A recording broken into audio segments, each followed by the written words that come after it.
Okay, today in language arts, we are going to be talking about some coming up stuff. Monday and Tuesday, we are going to work on RAD and text features, reviewing what we already know. Tuesday, you need to bring your science book for an activity we're doing. Wednesday, you're taking Evaluate. I need you to take it this week.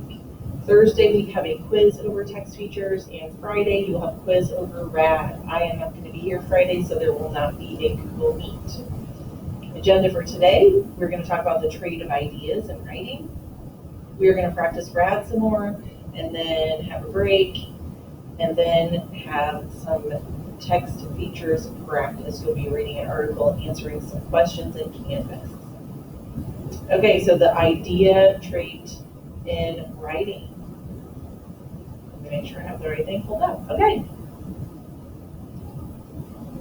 All right, the objective is I can explain the ideas trait and how it applies to my writing. The light bulb is a symbol used for the trait of ideas, and it represents the topic of the writing. So depending on the size of the light bulb, it can also represent how narrow the topic is. If you think of the light bulb on a dimmer switch, so it could be dim or bright, it can be compared to the number of details in the writing. So you can have few details and the light is dim, or low and many details and the light is really bright. So that is the desired thing, is having a bright light.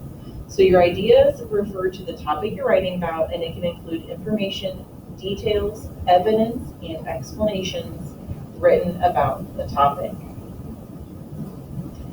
Okay, so normally this trait of ideas is the weakest trait for students, and when you do your peer deck, you're going to write an answer for me on this slide, why you think it's the weakest trait. The reason is all of them.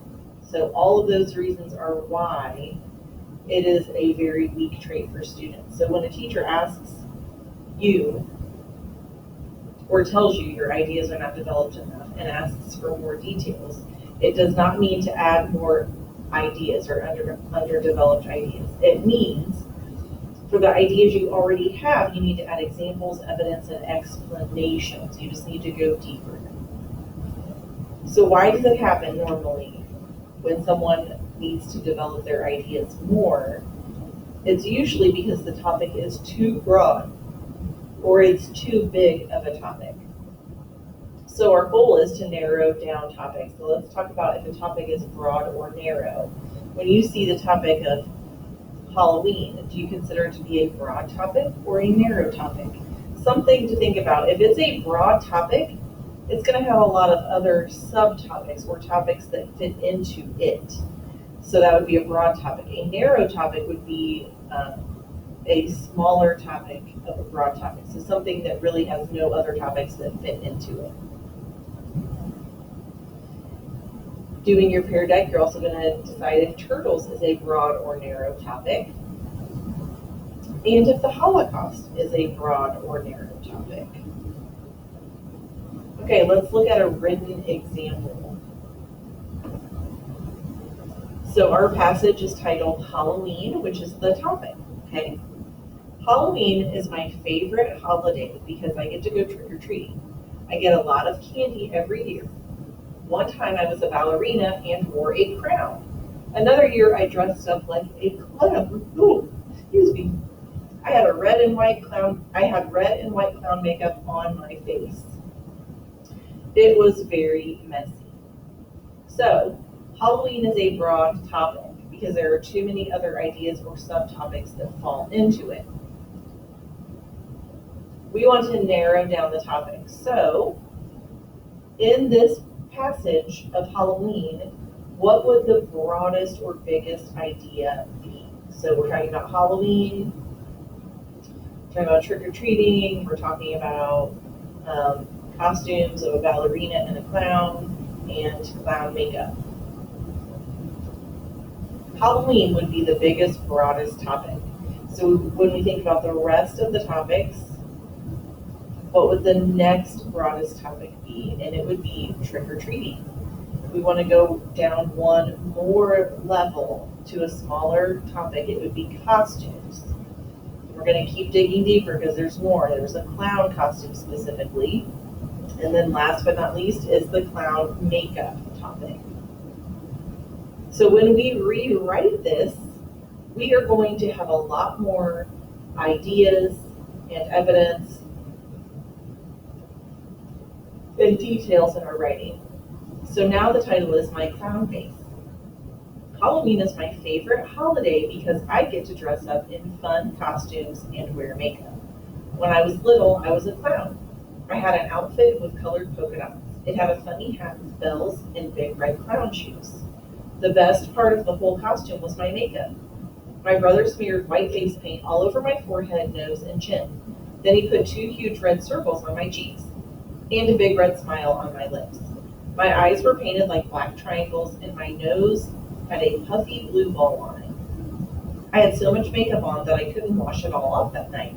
The next day at school, I still had light red circles stained on my cheeks. So we went from a very broad topic of Halloween with very few details to a very narrow topic of clown makeup with a lot of good details about this clown costume and clown makeup.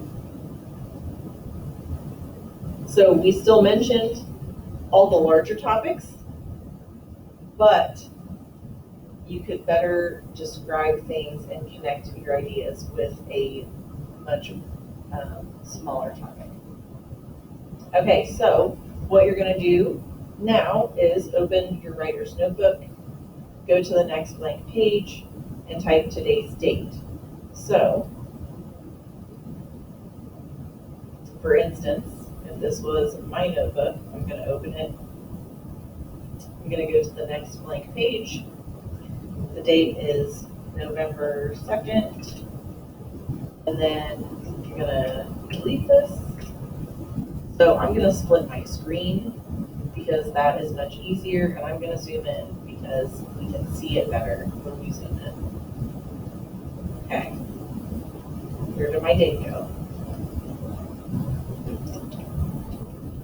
Okay. So what we need to do now is be able to see this slide. Okay, so we need to have this outline in our notes. Big box, slightly smaller box, even smaller box, even, not even.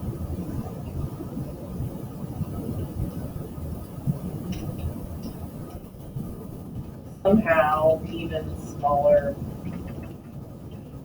box, and smallest box possible. Now we're going to pick a topic from step 3. We're going to either pick family, vacation, holidays, chores, field trips, sports, or school. We're going to type it here. So if you, whatever you pick, you're going to type it here. Then you want to narrow down and get to a very small topic under that broad topic, okay? And your smallest box possible is not going to be Christmas, okay? So make sure that you have the topics getting smaller and smaller and smaller, and they all can relate to one another. That's what you're doing now. Okay, so that is explaining the ideas tray and how it applies to your writing. So the next thing you're going to do after that would be, you need to copy this RADD notes page into your notebook, which I just had open. I'm going to put it back over here. So we have a RADD notes page. You want to click on the slide on the left, do that 2-finger tap, select copy, come back over to your digital notebook, select the last page of notes that you have in there, do the 2-finger click again and paste. So now you have this, you do not want to link it either. So now you have this outline for a RADD response. The first step is restating and answering. We practiced that a whole lot, and I noticed when students wrote a whole response, they were skipping the restate and answer, or they would put the restate and they didn't put the answer in there. Make sure you have it all there. Then you're going to share a detail from the text that supports your correct answer, and you need to use a sentence starter with that detail. So my first detail to support this is, or the author says, then you're going to have a comma and quotation marks, and then you're going to have something directly from the text. Then you need to explain how that detail supports your correct answer. You're going to have another sentence starter. This shows why Christmas is the best holiday.